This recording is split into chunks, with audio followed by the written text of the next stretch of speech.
महाभारत के युद्ध में धनुर्धर अर्जुन और दानवीर कर्ण आमने सामने युद्ध लड़ रहे थे।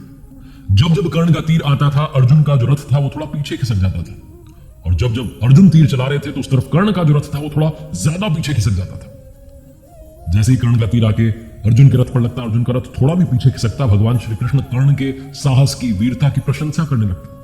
और जहां अर्जुन का तीर जाकर के कर्ण के रथ को लगता वो बहुत पीछे खिसकता था, लेकिन भगवान श्री कृष्ण ज्यादा प्रशंसा नहीं करते। अर्जुन से रहा नहीं गया कि क्या हो रहा है, तो उसने पूछ लिया कि भगवान देखो, मेरा वाला तीर जाता है, उसका रथ बहुत पीछे चला जाता है, उसका आता है, हमारा तो थोड़ा ही पीछे खिसकता है। भगवान श्री कृष्ण ने कहा कि मुझे उसकी प्रशंसा करनी जरूरी आवश्यक है। क्यों? क्योंकि तुम्हारे रथ पर स्वयं मैं विराजमान हूं, ध्वजा पर हनुमान जी विराजमान है, तुम्हारे पहियों को शेषनाग ने थाम रखा है, लेकिन तब भी कर्ण के तीर की ताकत देखो कि थोड़ा तो पीछे खिसक रहा है, इसलिए वो तुमसे ताकतवर तो है।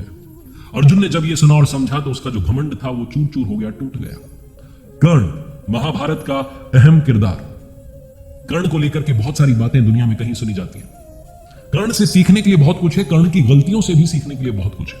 5 लर्निंग्स फ्रॉम कर्ण।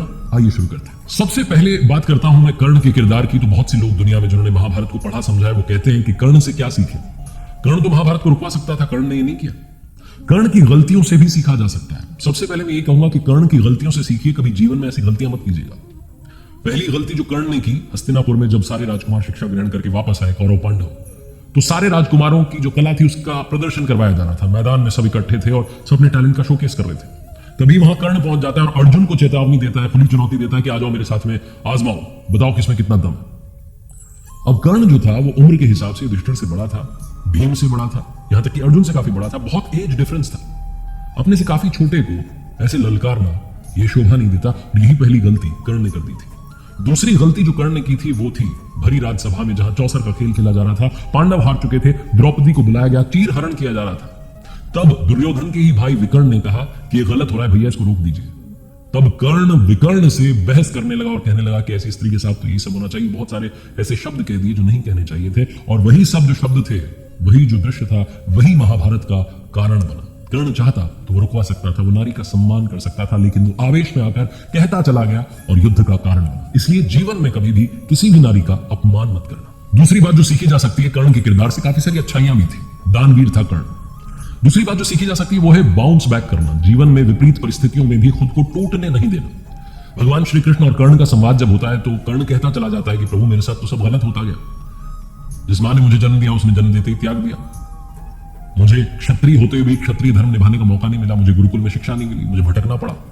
मेरे साथ हमेशा भेदभाव होता रहा, यहां तक कि द्रौपदी के वहां स्वयंवर में पहुंचा तो वहां भी मुझे अलग कर दिया गया।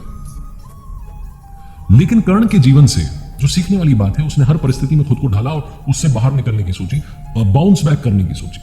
जब गुरुकुल में द्रोणाचार्य जी ने मना कर दिया था कर्ण को शिक्षा देने से, तो वो अपने गुरु को ढूंढने के लिए खुद निकल चुका था और गुरु परशुराम के पास जाकर के पहुंच चुका था। कर्ण ने खुद को तैयार किया एक योद्धा के रूप में, और जब जरूरत पड़ी तो अपने मित्र दुर्योधन का साथ देने के लिए महाभारत जैसा इतना बड़ा युद्ध भी लड़ा। तो कर्ण ये सिखाता है कि सिचुएशन चाहे जो हो, आप उससे बाहर निकल सकते हैं, आप बाउंस बैक कर सकते हैं। तीसरी बात जो कर्ण के जीवन से सीखने को मिलती है, शिक्षा का ही नहीं, शिक्षा देने वाले का भी उतना ही सम्मान कीजिए। कर्ण धनुर्विद्या सीखना चाहता था, गुरु द्रोणाचार्य जी के पास जाता है, वहां से इनको लौटा दिया जाता है, कहा जाता है कि हम तो सिर्फ क्षत्रिय को सिखाते हैं। कर्ण को कैसे भी धनुर्विद्या सीखनी होती है तो मालूम चलता है कि भगवान परशुराम जी के यहां सीखी जा सकती है, लेकिन वो सिर्फ ब्राह्मणों को सिखाते थे। तो कर्ण ब्राह्मण होने का नाटक करके वहां पहुंच जाता है कि मैं भी ब्राह्मण हूं, शिक्षा ग्रहण करने लगता है। एक दिन भगवान परशुराम जी अपने शिष्य की गोद में सर रख करके आराम कर रहे होते हैं। तभी एक बिच्छू आता है और कर्ण की जांघ पर डंक मारने लगता है। दर्द तो कर्ण को बहुत हो रहा होता है, लेकिन हटाता नहीं कि गुरुजी की नींद ना खुल जाए। भगवान की नींद खुल गई तो बहुत गुस्सा होंगे, नाराज होंगे, और वो विश्राम कर रहे हैं, विश्राम करने दिया जाए तो सह लेता है सारे दर्द को। बिच्छू चला जाता है डंक मार के, खून बहने लगता है। कुछ समय के बाद में भगवान परशुराम की नींद खुलती है, वो देखते हैं कि कर्ण की जांघ में से खून बह रहा है। तो कहते हैं कि तुम ब्राह्मण नहीं हो सकते, इतनी सहनशीलता सिर्फ क्षत्रिय में होती है, कौन हो तुम बताओ। और गुस्सा आ जाता है और वो श्राप दे देते हैं कि तुम मेरी विद्या को तब भूल जाओगे जब सबसे ज्यादा जरूरत हो, सबसे ज्यादा आवश्यकता होगी, उस समय तुम्हें याद ही नहीं आएगा। कर्ण चरणों में गिर जाते, कहने लगता है भगवान ऐसा श्राप मत दीजिए। लेकिन श्राप एक बार दे दिया वापस तो लिया नहीं जा सकता। वो कहता है कि मुझे नहीं पता मैं किस कुल में पैदा हुआ, कहां मेरा जन्म हुआ, मुझे कुछ पता ही नहीं है। मुझे बस धनुर्विद्या सीखने थी, इसलिए आपके पास चला आया। भगवान परशुराम फिर अपने शिष्य को देख करके, दया करके अपना विजय धनुष दे देते हैं। एक और श्राप है जो कर्ण की मृत्यु का कारण बनता है। एक बार जंगल में राक्षस का पीछा करते हुए कर्ण दौड़ा चला जा रहा होता है और वो तीर चला देता है, तो तीर राक्षस की जगह जाकर के गाय को लग जाता है। गाय का स्वामी ब्राह्मण होता है। जब ब्राह्मण देव वहां आते हैं तो कहते हैं तुमने क्या कर दिया, एक असहाय को मार दिया। तुम भी जब असहाय रहोगे तो तुम्हें कोई मार देगा। और यही होता है युद्ध भूमि में, जब अर्जुन से सामना होता है तो विद्या भूल जाता है कर्ण। उसके रथ का पहिया दलदल में फंस जाता है, अर्जुन तीर चला देते हैं और कर्ण की मृत्यु हो जाती है। लेकिन सार यह है कि जिसने शिक्षा दी उनका भी सम्मान कीजिए और जो शिक्षा मिली उसका भी सम्मान कीजिए। चौथी बात जो सीखनी चाहिए कर्ण के जीवन से, कर्ण ने ना सिर्फ मित्रता की बल्कि मित्रता को निभाया भी। आज की लाइफ में बहुत सारे फ्रेंड्स होते हैं हमारे, लेकिन बहुत सारे फ्रेंड्स में से बहुत कम फ्रेंड्स होते हैं जो हमारी फ्रेंडशिप को निभाते हैं।